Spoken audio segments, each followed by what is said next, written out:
keeping them honest every night. AC 360. CNN, weeknights 10 Eastern. Well, we've been getting new video in all day, posted online by people in Syria, and every clip, revolting as it is to watch, is part of a growing pattern. Every clip shows a person, often a child.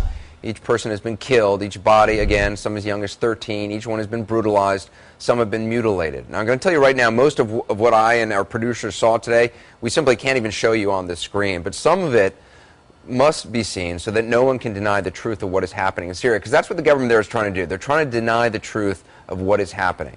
If you feel you have to look away now, but please listen if you can at least. 13-year-old Rita was killed allegedly by security forces in a place called Al-Kiswa just outside Damascus. We're not showing you the other side of his face, which is smashed to pieces. More new video. This is the tortured body of someone named Obeida Akram. He was detained on June 17th, we're told. 10 days later, his body was returned.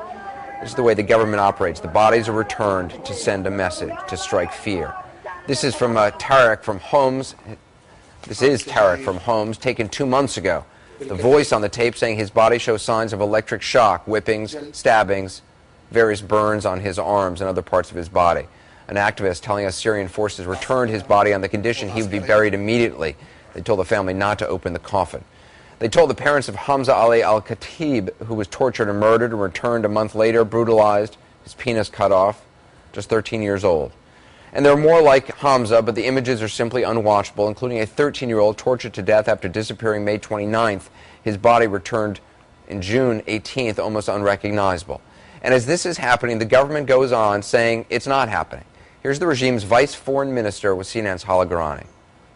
Why are Syrian security forces and the military, and this has been the testimony of many people in some of those cities, why are they shooting at demonstrators and in some cases killing them?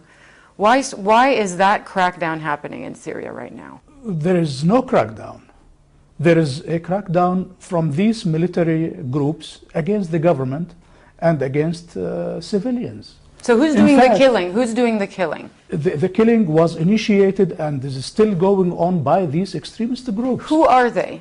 They are extremist groups, extremist religious groups, groups that are financed from outside Syria, and groups that do not want to achieve reform in Syria. Unnamed groups, no evidence. Unnamed extremists financed by unnamed outsiders. In his last speech to the country, Syria's dictator Bashar al-Assad blamed 64,400 roving Syrian criminals. Clearly, the regime needs to get its story straight, or doesn't really have a story that fits the facts, or video that keeps pouring in. Chilling pictures. These from outside Damascus on Friday. Security thugs literally jamming a protester into the trunk of a car, beating them. You watch as someone rushes into the crowd, sticks and batons and jackboots and fists, trying to rescue the guy, and you see him beaten senseless as the trunk is shut, and another person, someone's father, uncle, best friend, is hauled away like human freight.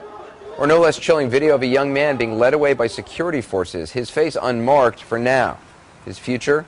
Well, we can't tell. We don't know what happened to him.